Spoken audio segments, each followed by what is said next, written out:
Welcome to the Tennessee Talk of Fame, a video podcast dedicated to anything happening in sports in the state of Tennessee. Sponsored by the Tennessee Lottery. My name is Brad Willis. I'm the executive director of the Tennessee Sports Hall of Fame. Excited to be joined today by Kyle Spurgeon, president and CEO of the Jackson Chamber of Commerce, along with Lindsay Dawkins, VP of Investor Relations for the Jackson, Tennessee Chamber of Commerce. It was announced just last week that Jackson is going to host the inaugural state games of Tennessee in 2025. And Kyle, I want to start with you. We're really excited to have both of you here today, but how did this all start to come together for your team there in Jackson? Well, let's use some sports analogies. You know, good things happen when folks work together as a team.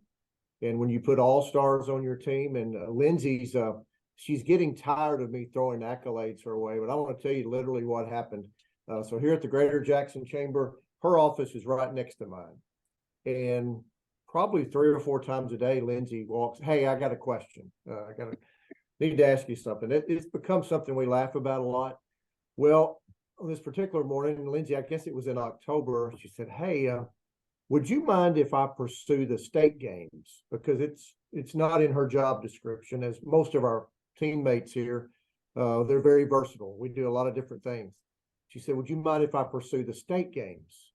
And I thought, okay, tell me a little bit more about what that is. So she did, told me that she had won a gold and a silver medal at the Mississippi State Games, where she grew up in Meridian, Mississippi. And I said, yes, pursue that. And let's see if we can bring that to Jackson. About a week later, she had done her research. She said, "I think we can get this thing. We need the mayor's support." We met with both mayors, Mayor Conger, Mayor Massey. They supported the effort. Lindsay went online and figured out we've got to put together a package of information. And then coincidentally, the State Games National Congress, Lindsay, that was in West Palm Beach, Florida, about 2 weeks after that. And she said, "Can I go to West Palm Beach?" I said, "All right, you got to tell me why." And she told me. And she'd already had conversations with some of the folks on the management team of the games, flew down, presented our proposal, and not only did she get it, but she came back home with a lot of support from other states, which is really big for us because, you know, this is the first time we've done it, and we want to make sure that we're successful. And so not only will we have local support, we'll have support from other communities around the country, probably Meridian, Mississippi, where Lindsay knows a lot of folks. They'll end up helping us. So it happened that quick. Lindsay, there are 27 other states that host state games, and obviously you noticed that Tennessee was not a host, but it seems pretty clear that you were convinced that Jackson was the perfect location to host these games. Absolutely. It's probably been around a 10-year span of I've watched these games, because there's a map on the National Congress of State Games, and you can kind of see when they pop up of the new states that are participating. And so I noticed Tennessee was never there. And there was a short window when East Tennessee, there was a games, but it was there and gone very quickly. And so it never stuck. And, you know, just thinking about Jackson, we have a great infrastructure when you think of the West Tennessee Healthcare Sportsplex, and we're already bringing in 100+ baseball teams each weekend, plus our universities that are here, our public schools, our private schools, in addition to our city and county parks, that we have the infrastructure. And, you know, we're off of I-40, so close, easy to get to. It just made sense. Why not do it here?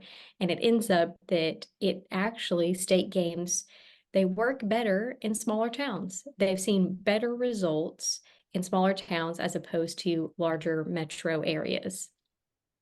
For anyone who isn't familiar with the format, how do the state games work, and what can we expect to be a part of those games when you guys launch in 2025?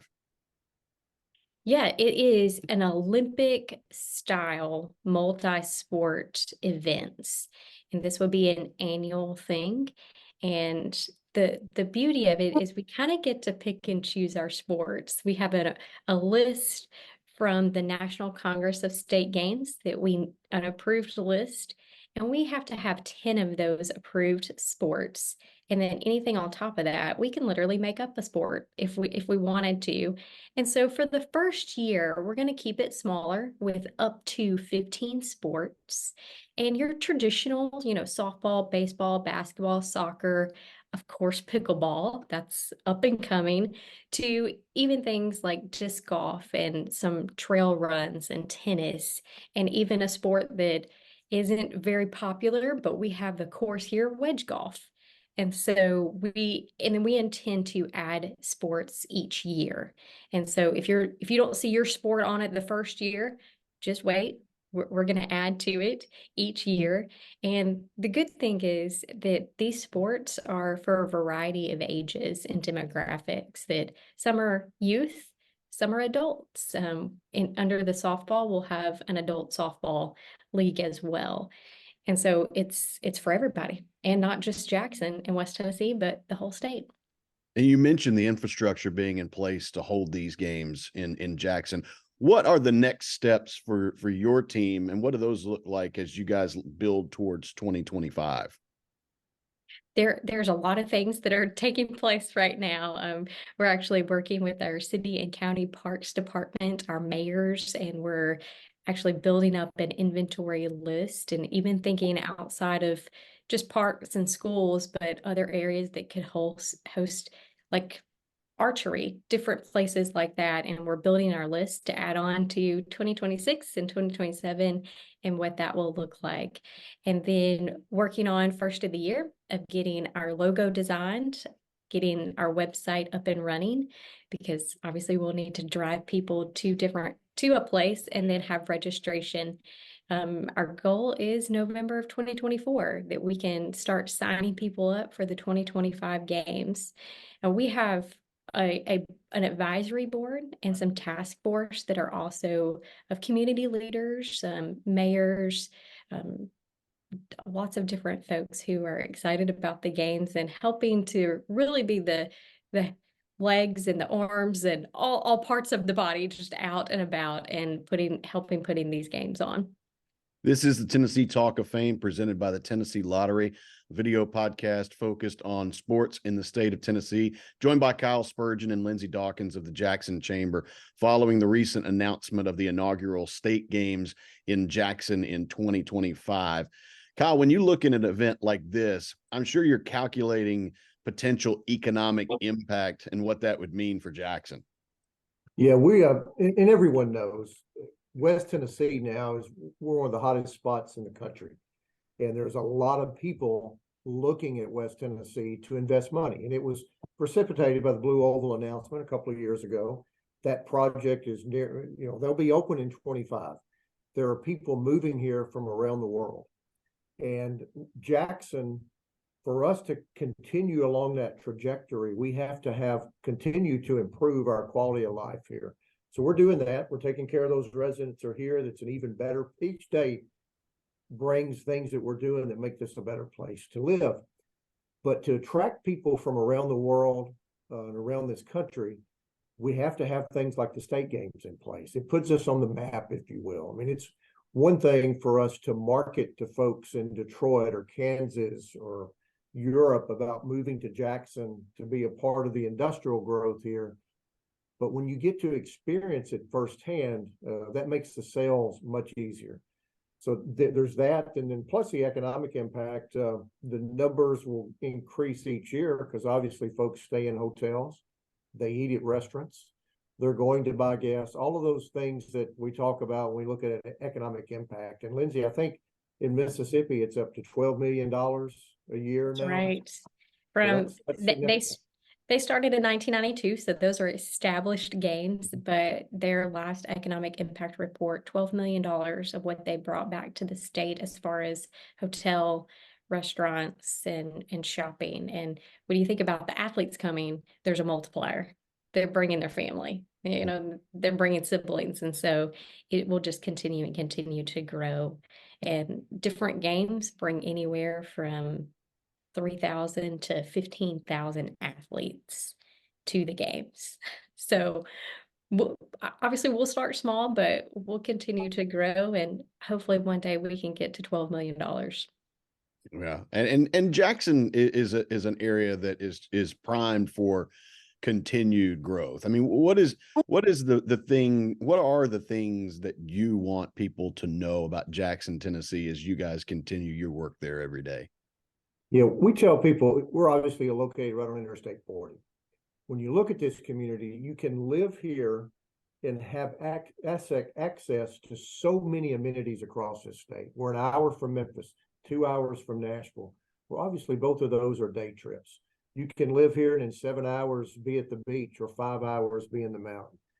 All of those things are quality of life aspects that exist in our region. But living here, you have access to all of this sports infrastructure, plus theater and arts and music.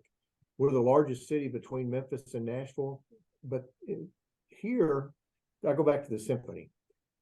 We're probably the smallest community in the country that has a full-time symphony.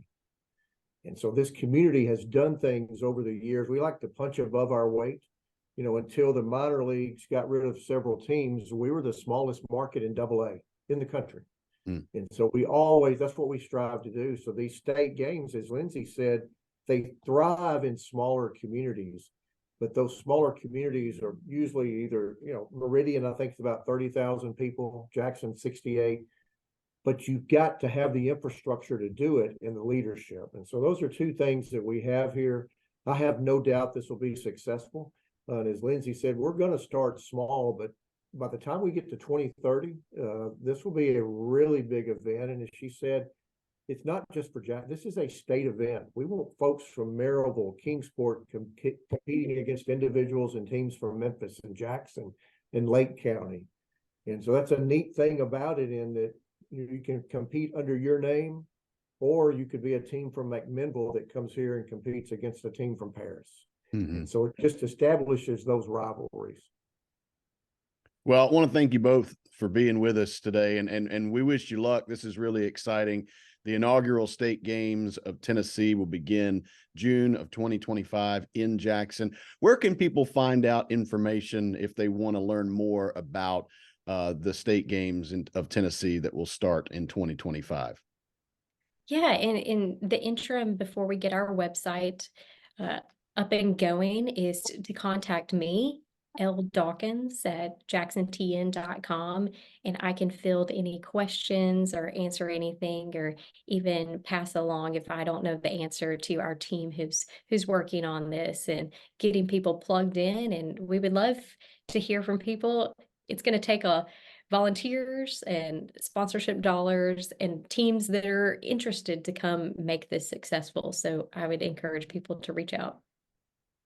Well, thanks to Kyle Spurgeon and Lindsay Dawkins from the Jackson Chamber for joining us today. This has been Tennessee Talk of Fame, presented by the Tennessee Lottery.